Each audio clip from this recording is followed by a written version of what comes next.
Hello. So my favorite game that I'm choosing, or favorite application that I'm choosing to talk about, is Pokemon Go. Pokemon Go is something I've been using for a little over a year now, and it's probably my favorite game, at least on the mobile apps, that I found that really encompasses what players like to play on their phones. And so my favorite part about it is the obvious nostalgia that it brings in because Pokemon was something that I grew up with all the time.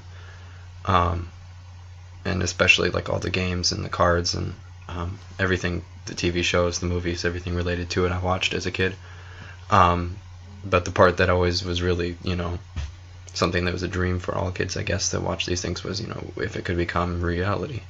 And the coolest part about this game is it brings it to reality, well, at least the best that it can, by bringing in like real life location into the Pokemon world, so to speak. Um, and so the main part is, so how you use it is you kind of just turn it on and then it'll track your location pretty much forever. And while it's on, you'll have random Pokemon that'll just pop up all the time. Um, for instance, I have one right next to me here, kind of hard to see. Her name's Eevee. Um, and that one is just, it depends on the weather as well, what Pokemon will spawn.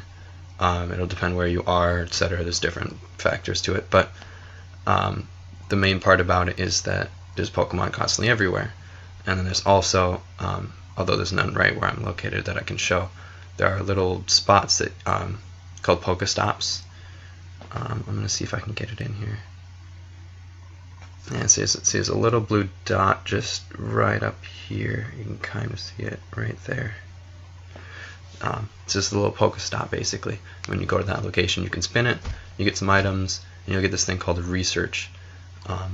And researches have multiple, there's a couple types, but they have multiple reasons behind them. And the researches themselves will give you these stamps up here at the top, those 3 red stamps. And if you get 7, you can get some cool Pokemon or something they usually have going on. And you can usually only get 1 stamp a day. But so you complete these researches, and there's different things behind them. Just catch Pokemon. And the way you catch them is you just click on them, they'll pop up, and then it'll show a ball there, and then you just throw the ball. And depending on how you throw it, it'll catch the Pokemon. And you can fail, and it'll take more than 1 try sometimes, but like this one only took 1. And after you catch it, then you have the chance to, evolve it, power it up to make it stronger, stuff like that. And when you use those applications, then you can find more. And the whole goal is just to find them all, basically. But it's very user friendly because of how simple it is. You just throw a ball at a Pokemon, catch it, and then your data entry is just entered just like that when you catch a new one. It's as simple as that. And it's pretty easy to throw at Pokemon too. And even if you miss, you get plenty of chances. It's nothing very stressful, so it's very friendly. So a new feature that they actually kind of recently added, but one that I've wanted to add for a long time, they call it Adventure Sync, where it basically tracks your steps.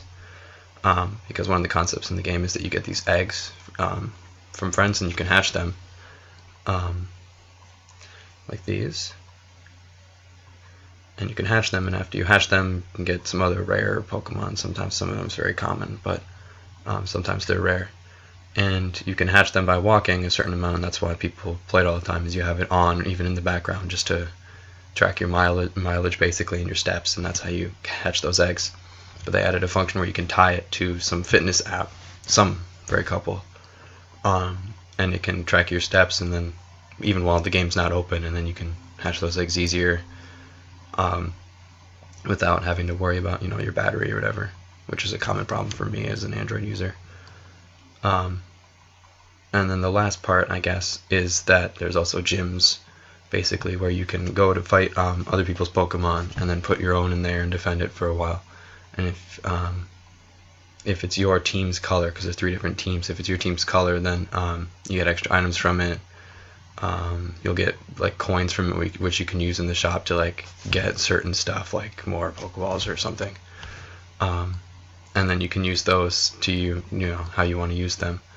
And there's also just things called raids, which will spawn on top gyms. So every now and then they last for like an hour and a half, and they can range between taking 1 person to do it to like 12 people to do it.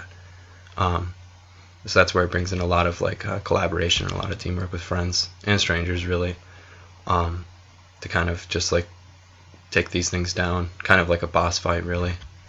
And it's pretty cool how it brings that in, that very simple way of incorporating socialization, making you walk and all these things. That's why I like it, is because it does those things I usually probably wouldn't do unless there was some incentive, which this game easily provides.